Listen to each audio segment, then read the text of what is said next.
आदाब, मैं मुमताज आलम रिजवी और इस वक्त मैं बात करूंगा हमास की और इजराइल की। जी हाँ, हमास के बारे में अब ये बात कही जाती है कि वो डू एंड डाई पर आ गया, करो या मरो, इस स्थिति में पहुंच गया, इस सूरत हाल पहुंच गया। और उसकी वजह क्या है कि इजराइल किसी भी सूरत जंग बंदी के लिए तैयार नहीं हो रहा है। अब हमास ने कहा है कि अमेरिका ने तो सारी शर्तें मान ली थी, लेकिन इजराइल अपनी शर्तों पर अड़ा हुआ है। वो यहां से हटने के लिए तैयार नहीं है।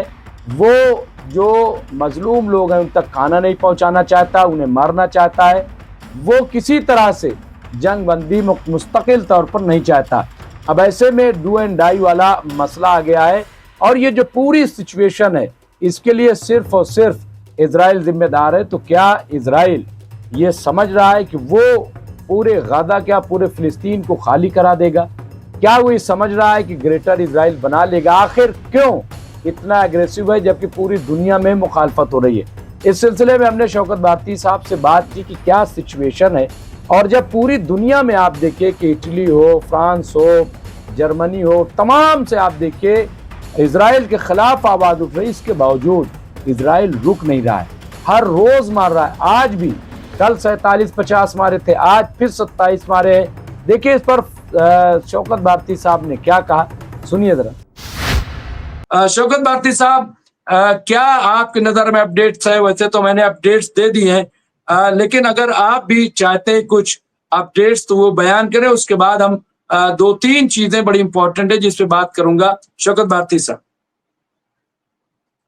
जी, डॉक्टर मुमताज आलम रिजवी साहब, बहुत बहुत शुक्रिया उन तमाम नाजरीन का जिन्होंने मेरी सेहत के लिए दुआएं की, और आपका भी बहुत बहुत शुक्रिया कि आपने यहाँ से लोगों को बताया। मुमताज साहब, इस वक्त जो है हालात जो है दुनिया के वो बहुत तेजी से खराब हो रहे हैं और कुछ समझ में नहीं आ रहा कि आखिर दुनिया किस रुख के ऊपर जा रही है।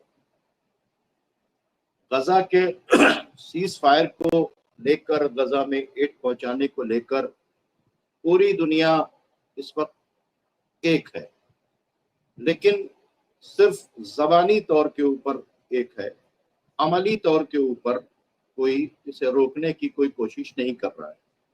उल्टा अगर देखा जाए तो अमेरिका के तरफ से हमास पर बार बार प्रेशर बिल्टअप किया जा रहा है कि वो जैसा इजराइल चाहता है वैसा वो मान ले। इतनी बार ये ड्राफ्टिंग हुई है और उसमें चेंजिंग्स हुई हैं, और चेंजिंग होने के बाद जब बिल्कुल फाइनल हो गया विटकॉफ की तरफ से, और ये कह रहा था अमेरिका कि इस बार तो मैं कंप्रोमाइज कराऊंगा और इनको हमारी बातों को मानना पड़ेगा, लेकिन उसके बाद जब फाइनल होके गया ये मसवदा, तो फिर उस पे इजराइल ने अपनी रोक लगा दी और ऐसी शराइत रख दी, और उनकी ही शराइत को, इजराइल की शराइत को मनवाने के लिए अमेरिका हमास को थ्रेट करने लगा और प्रेशर बिल्टअप करने लगा। एक ये जो मेन बात है कि वहां के ऊपर खाना पानी पहुंचना चाहिए और वहां के ऊपर सीज फायर होना चाहिए, वो दोनों काम जो है वो होता हुआ दिखाई नहीं दे रहा है, सिर्फ बातें हो रही हैं। और आपने देखा था कि अरबों का भी एक डेलीगेशन वहां के ऊपर, जब उसने वेस्ट बैंक की तरफ जाना चाहा तो उसको भी वहां के ऊपर रोक दिया गया। यूरोपियन यूनियन का और अरबों का जब डेलीगेशन गया था तो उसके ऊपर गोली चला दी गई थी। तो कुल मिलाकर जो अपनी मनमानी है वो इजराइल कर रहा है, और कल भी जो उसने अटैक किया जिसमें तकरीबन 45 लोग मरे और 75 से ज्यादा लोग जख्मी हुए, तो वो क्या करने के लिए जा रहे थे? वो राशन लेने के लिए जा रहे थे। इससे पहले भी 31 लोगों को मारा गया था और तकरीबन 150 लोगों को जख्मी किया गया था, उस पर भी गोली चलाई गई थी जो लोग राशन लेने के लिए गए थे। और अब भी वो सिलसिला जो है वो थमने का नाम नहीं ले रहा।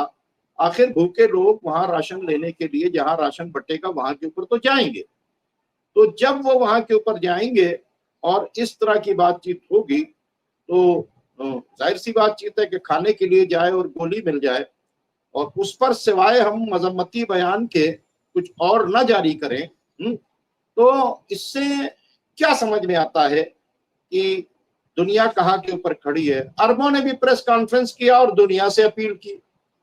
ये अपील किससे कर रहे हैं ये लोग? सब कह रहे हैं, बार बार अपील कर रहे हैं। यूरोपीय यूनियन भी अपील कर रहा है, अरब भी अपील कर रहे हैं। एक्शन के नाम के ऊपर सिर्फ और सिर्फ जीरो है, ठीक है।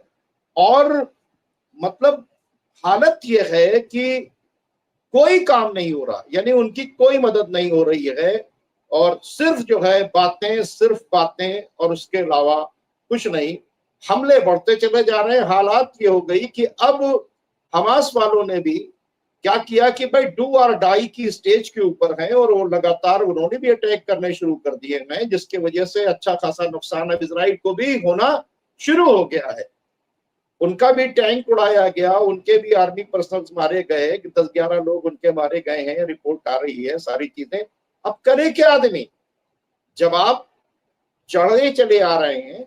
बात यह है कि अब वो इश्यू खत्म हो गया कि कैप्टिव्स को छुड़ाएंगे और हम हमास को खत्म करेंगे। अब गजा को वकेट कराने का क्लियर कट एजेंडा सामने आ गया। एक तो ये हो गई। दूसरे, आपने देखा होगा कि हफ्ते भर पहले की बातचीत है कि बेंजामिन नेतन्याहू ने टनल के अंदर जाकर कह दिया कि हम पूरी तरीके से बैतुल मुकद्दस को बनाने के लिए तैयार हैं। आगे आप देखिए, जो इनका एक ऑर्गेनाइजेशन है, हैकल ऑर्गेनाइजेशन, जो हैकल सुलेमानी नस्ब करने के लिए काम कर रही है, वो अंडरग्राउंड डिगिंग भी कर रही है। और मस्जिद अक्सा में लगातार जो है अब एंट्री ले रहे हैं इजराइलीज, ठीक है।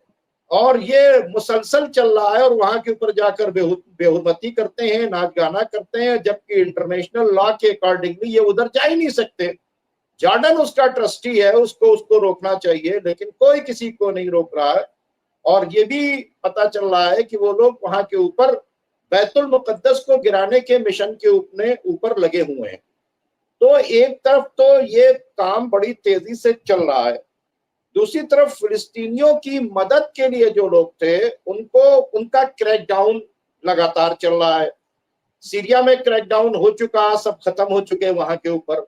लेबनान के ऊपर रेगुलर अटैक हो रहा है। और आप अगर देखें तो यमन के ऊपर भी आखिरी जो उनका जहाज था, एक हफ्ते पहले आपने देखा, 5 दिन पहले, कि उस जहाज को भी उन्होंने डिस्ट्रॉय कर दिया। और अफसोस के साथ कहना पड़ रहा है कि यमन के लोगों का जज्बा देखिए कि वो लोग ऐसे ही चल दिए, कहां, हज करने के लिए। और जो पुराने जमाने वाला रास्ता था जिसमें से ये लोग हज करने के लिए जाते थे, सऊदी का जो बॉर्डर था, उसको वहां के ऊपर खोलने में 30 घंटे लगे। यानी एक तरफ इजराइल उनको बारूद से मार रहा था, ठीक है, दूसरी तरफ उस धूप में अरब जो है उनको धूप से मार रहा था। ये तो बिल्कुल कॉमन सी बातचीत है कि अगर हाजी आ रहे हैं और उनकी फ्लाइट्स खत्म कर दी गई है, उनको तुमने 10,000 की परमिशन दी है, तो तुम्हारे अगर दूसरे बॉर्डर से आ रहे हैं तो वहां से तुम एंट्री कर दो। और पता चला कि वहां पे भूख से और गर्मी से लोग गश खा खा के गिर रहे थे, वहां के ऊपर कोई इंतजाम नहीं था। उस यमन के लिए जो यमन आज अकेला गजा के लिए जो है खड़ा हुआ है, और उसने जो है ना सिर्फ जो है रेड सी की नाकाबंदी कर रखी है, बल्कि उसने एयर ब्लॉकेड भी लगा दिया है। अब वो हैफा के ऊपर भी अटैक कर रहा है। वो यमन जो है, अगर देखा जाए तो गजा के बाद इस वक्त जो लाशें उठा रहा है वो यमन, बर्बादी जो झेल रहा है वो यमन। उस यमन को सपोर्ट करने के बजाय जो है, इतना भी सपोर्ट नहीं हो सका कि यमन के हुज्जाज, जिनका जहाज भी टूट चुका, अब वो किसी तरह से इनके बॉर्डर के ऊपर पहुंचे थे, तो उनको कम से कम उन हाजियों का ही एहतराम कर लिया जाता। ये भी वहां के ऊपर यमन के लोगों के साथ नहीं हो सका। फिर भी हम सैल्यूट करते हैं कि वो पूरी ताकत के साथ खड़े हैं, लड़ रहे हैं, और उन्होंने नाकाबंदी कर रखी है पूरी तरीके से, क्या नाम है, इजराइल की, और वो हमले उस पर बढ़ाते चले जा रहे हैं। तो यमन के अलावा अगर देखा जाए तो कोई जो है आप सामने से कोई कोशिश नहीं कर रहा। इसके साथ साथ आप देखिए कि यूक्रेन की जंग जो है इस वक्त बढ़ा दी गई। क्योंकि और ईरान के ऊपर जंग का खतरा बढ़ा दिया गया। जो नेगोशिएशन की बातचीत थी, पहले ही दिन ईरान ने सुर्ख लकीर खींच दी थी कि हम न्यूक्लियर इनरिचमेंट पर कोई बात नहीं करेंगे, तभी हम बैठेंगे। हम फिलिस्तीनियों के जो सपोर्ट वाला मामला है उस मुद्दे को ऐसे ही रखेंगे। हम जितने रेजिस्टेंस फोर्सेज हैं उनको सपोर्ट करते रहेंगे। हम अपनी जो मिसाइल्स है लॉन्ग रेंज की उसको हम कंटिन्यू रखेंगे। ये सब कहने के बाद बात ओमान के अंदर शुरू हुई और फिर आके वहीं के ऊपर अटक गई क्या कि साहब आप न्यूक्लियर इनरिचमेंट ना करें। उन्होंने अब उन्होंने लास्ट में कहा कि ये बहुत बड़ा खतरा है, तो उन्होंने कहा कि भाई इसका हम इंस्पेक्शन करवा देंगे और हमारे पास जो एक्स्ट्रा इनरिचमेंट है वो कहीं के ऊपर हम रख देंगे। अगर आपको ट्रस्ट हो तो आप सऊदी और दुबई इन्हीं लोगों की एक टीम बना दीजिए। हम आपको ये गारंटी देते हैं कि हम इसको न्यूक्लियर वेपन के लिए इस्तेमाल नहीं करेंगे। फिर भी घुमा फिरा के वही शर्त रखी ट्रंप ने। इस शर्त का रखना इस बात का सबूत ये है कि वो ईरान के ऊपर अटैक करने की तैयारी कर रहे हैं। जाहिर सी बातचीत है, अब ऐसे में उनको पता था कि ईरान का और रशिया का एक डिफेंस पैक्ट है। रशिया को उलझाने के लिए सबसे पहले तो पुतिन को ही खत्म करने का खेल किया गया। पुतिन के हेलीकॉप्टर को 46 ड्रोन से टारगेट किया गया, जिसमें वो बाल बाल बच गए, इंटरसेप्ट हो गया। उसके बाद पुतिन के यहाँ एक इतना बड़ा ब्लास्ट कराया गया, इतना बड़ा ब्लास्ट कराया गया कि उनके जो बहुत ही सोफिस्टिकेटेड जो जहाज थे वो 41 जो थे वो उनको उन्होंने डिस्ट्रॉय किया। प्लानिंग करके वहां के ऊपर वुड कैबिन के अंदर वो क्या नाम है ले जाकर ट्रक्स के ऊपर जो है वहां पर प्लांट कराया गया। फिर उनकी छत खुली, वहां से ड्रोन निकले और ड्रोन ने बाकायदा तौर के ऊपर उसका नाम रखा गया स्पाइडर वेब। अब पुतिन ने उसमें ये कहा कि साहब ये काम अकेले ज़ेलेंस्की के बस के बाहर था, नहीं कर सकता था, ये सब ने मिलकर किया। एक तरफ ट्रंप नेगोशिएशन की बात करा रहा है, इस्तांबुल के अंदर वहां बैठक हो रही है, दूसरी तरफ जो है ये इतना बड़ा अटैक करा दिया। तारीख का सबसे बड़ा अटैक जो है वो किसके ऊपर हुआ? वो इनके ऊपर हुआ। यही वजह है कि फिर पुतिन ने इसको कहा कि अब हम पर्ल हार्बर करने जा रहे हैं।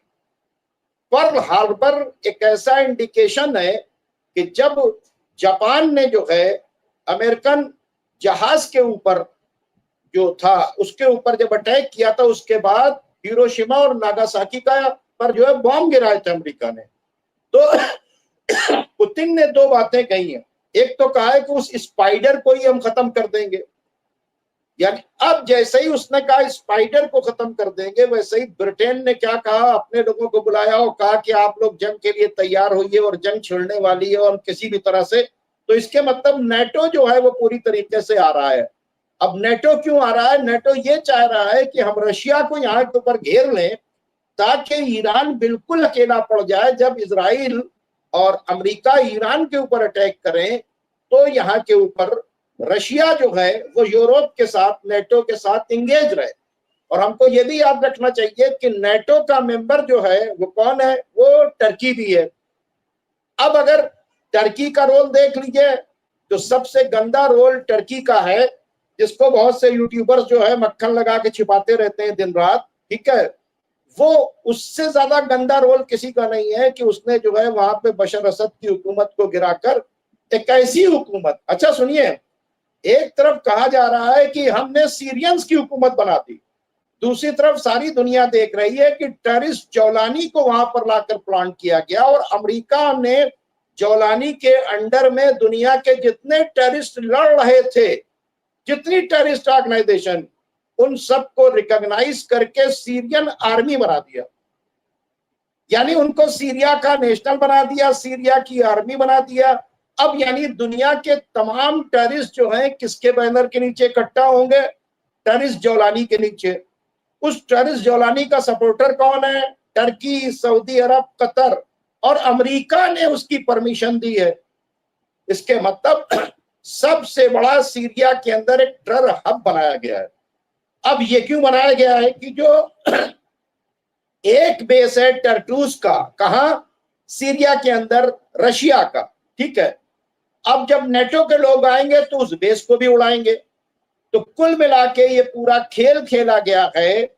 ये यूक्रेन के हमले करने के बाद में कि किसी तरह से रशिया को फुल फ्लैश हम एंगेज कर दें और उसके बाद जो है इजराइल और अमेरिका मिलकर ईरान के ऊपर अटैक करें।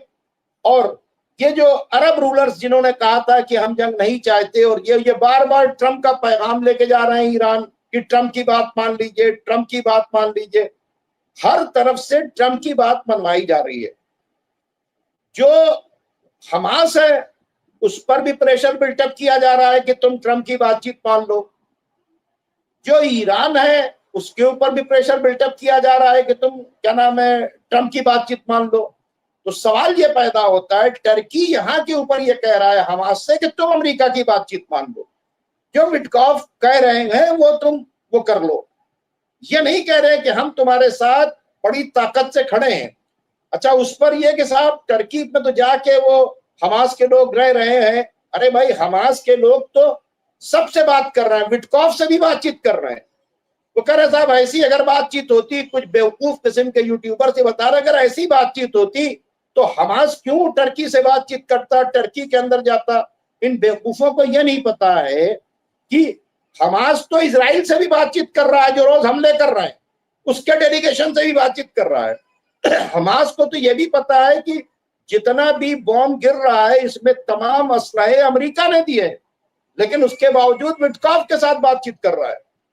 तो बात आप ये देखें कि अमेरिका और ईरान में 36 का आंकड़ा है, लेकिन अमेरिका भी ईरान के साथ बात कर रहा है। किसी का किसी के साथ बात करना ये नहीं होता है। लोगों को अपनी जहालत यूट्यूब से नहीं परोसना चाहिए, वहां पर जो बात है वो फैक्ट्स देना चाहिए। मिसगाइड करने की बात ये बेईमानी है। वजह क्या है कि जी, जब वजह ये है कि टर्की के और सऊदी के इतने ज्यादा वो मतलब गुलाम है, जैसा बस वो उसकी डिफेंस करने के अंदर उतर सकते हैं। और ये वही चैनल है जिन्होंने एक बार भी जौलानी को अपने चैनल पर टेररिस्ट नहीं कहा। अब इससे बड़ा मुमताज साहब क्या होगा कि जौलानी जैसे टेररिस्ट को ये परमिशन दे दी गई है सीरिया के अंदर कि जितने भी टेररिस्ट हैं दुनिया भर के, जिनको इकट्ठा करके तुमने बशर असद की हुकूमत को गिराया है, तुम उन सबको रिकॉग्नाइज करके उनको एक आर्मी की शक्ल दे दो। तो एक टेररिस्ट आर्मी और एक टेररिस्ट सदर का इंतजाम जो है वो किसने किया है? अमेरिका के अंदर किया, अमेरिका ने किया है सीरिया के अंदर। तो नाज़रीन, ये थे शौकत भारती साहब, हमारे एक्सपर्ट, जिनसे हम बातचीत कर रहे थे। बाकी तवील बातचीत के लिए आप एमएमसी न्यूज़ इंडिया के लाइव प्रोग्राम को देख सकते हैं, वहाँ तफसील मिल जाएगी। लेकिन यहाँ पे हमने उनका ये प्रोग्राम पेश किया और उनसे बातचीत पर मबनी अपना प्रोग्राम। इस तरह की बाकी खबरों के लिए देखते रहे एमएमसी न्यूज़ इंडिया। बहुत बहुत शुक्रिया।